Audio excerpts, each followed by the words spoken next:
پیل د الله تعالی په خوږ او مبارک نوم سره.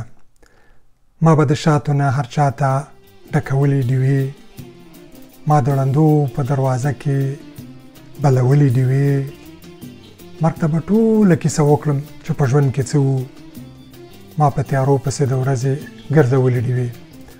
زما ډېرو ښاغلو دوستانو سلام او ښې چارې. نوی کال مو بختور، خو د سږني کال خوشحالي یو ځل بیا نیمګړې ده، ځکه زموږ بېوسه خویندو او لوڼو چې کوم د تعلیم مشروع انساني او بنیادي حق یې درلود، له هغې څخه اوس هم محرومي دي. اوس هم راځم د نن ورځې موضوع ته. د اسلامي نړۍ څومره سړي او څومره ښځې لیک لوست کولی شي؟ آیا دین او مذهب یو شی دی؟ د مذهبي ډلو ترمنځ د اختلاف اصلي لامل کوم دی؟ او آیا رښتیا په ګوګل او یوټیوب باندې روژه ماتیږي؟ د همدې پوښتنو د ځواب د میندلو د یوې هڅې په توګه ستاسو په خدمت کې یم. د اردن د الدستور ورځپاڼې یوه مقاله لیکي چې د حضرت محمد صلی الله علیه وسلم ته لومړنۍ وحی د اقرا یعنی د ولوله په حکم سره راغلی ده، او الله تعالی په قلم باندې لوړه کړي او په خپل کتاب کې په دې نوم باندې یو صورت هم نومولی دی. مګر د قرآني امت 40% سړي او 65% یا سلنه ښځې لیک او لوست نشي کولی. د کډوالو اداره وایي چې په نړۍ کې د 108 میلیونه بې کوره شوو خلکو 61% مسلمانان دي، او په الجزیرې کې لولو چې د ټولې نړۍ 90% غریب او فقیر یا بېوزله خلک په اسلامي نړۍ کې ژوند کوي.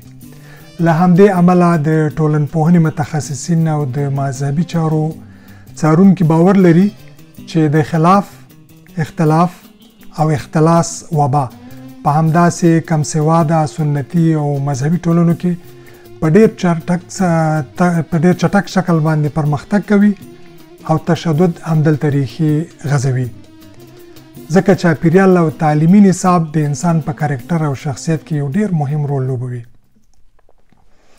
دوستانو، د ابن ماجه په نوم د حدیثو یو ډېر معتبر کتاب دی، او په دې کې یو حدیث راغلی دی. حضرت پیغمبر صلی الله علیه وسلم فرمایي چې زما امت به په 3 ډلو باندې وویشل شي.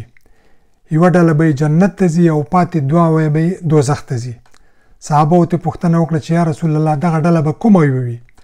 هغه ورته وویل چې همدا زه او زما ملګري. دلته خبره د نبی په نبوت او صداقت کې نه ده، هغه رښتینی او صادق دی، خو پوښتنه د راوي په روایت کې ده چې دغه یوازنۍ جنتي ډله به څنګه پیژنو؟ د همدا اوس په نړۍ کې نږدې 2 میلیارده مسلمانان اوسیږي، 9 یا فیصدي سنیان او 11% شیعهګان دي. د دې ترمنځ دغه پراخ عقیدوي اختلاف یا واټن دا د 2 هجري پیړۍ څخه شروع شوی، او زما په فکر سړی چې مطالعه کوي او حالت ته ګوري نو دا به تر قیامت همداسې ماشوړه به پاتې وي. همدا نن په اسلامي نړۍ کې له 300 څخه زیاتې سني ډلې دي، او له 140 څخه زیاتې شیعهګان دي چې ما په خپل دې کتاب کې پوره تفصیل لیکلی، او کوم دوستان علاقه لري نو دې کې پوره تفصیل کتلی شي. د فقهاو، صوفیانو او سیاسي اسلام د پلویانو ترمنځ اختلافات هم اجتهادي دي، هم فکري او هم سلیقوي. د اختلاف یو عمده لامل همدا دی چې کله یو مجتهد یو روایت یا حدیث پیدا کړي خو هغه بل نه وي موندلی، نو هغه ته دا کمزورې ښکاري او د شک په سترګه ورته ګوري، او خپل هغه کوم مذهبي کوم احکام چې دي په هغې باندې استناد ورباندې نه کوي. دویم دلیل دا دی چې د مجتهدینو دغه علمي سطحه او پوهه دا کچه برابره نه ده، چې د دوی په منځ کې اختلاف همدا دی چې دوی څومره د استنباط وړتیا لري. که سلفیانو او اهل حدیثو ته راشو نو دوی د 4 وړو مذهبونو پیروانو سره فکري توپیر لري. د دوی انګیرنه دا ده چې هر څه په قرآن او سنت کې شته دی، نو قیاس او اجماع ته څه ضرورت دی؟ په مقابل کې یو شمیر مذهبي کړۍ یا خلک دومره متعصب او تنګ نظري دي او باور کوي چې یوه مذهبي ښځه باید د لامذهبه سره نکاح ونه کړي. زموږ زیاتره خلک دین او مذهب په یو مفهوم سره پیژني، په داسې حال کې چې دین د الله تعالی قانون دی او مذهب د امامانو اجتهاد او تخلیق. خلاف د توافق نشتون ته ویل کیږي، یعنی د هر چا خپله خوښه او خپله لاره، خو اختلاف فقهي مسله ده او د حکم په اړه د جلا نظر او فکر درلودلو ته ویل کیږي.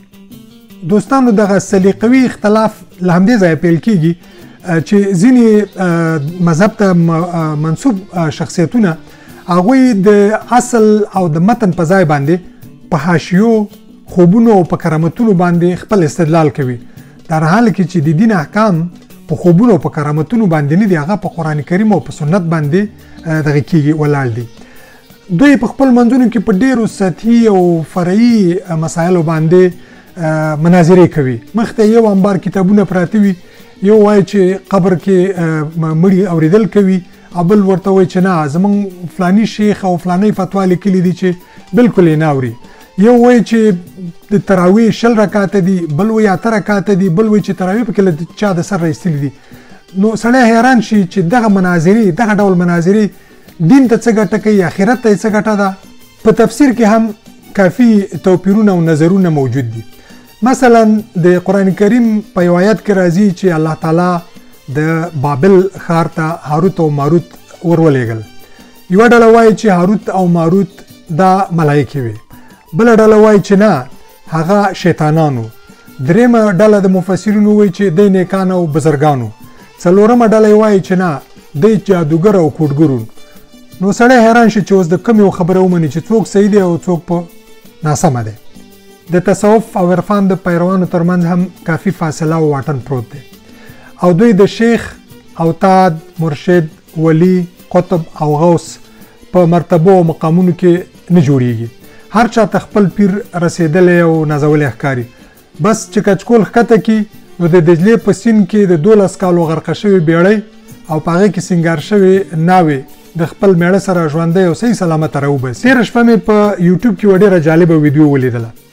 یو د تورې پګړۍ یو اخوند ناست دی، وایي چې خداوند متعال هر شب جمعه از عرش معلا به کربلا میآید تا از قبر مطهر امام حسین طواف نماید.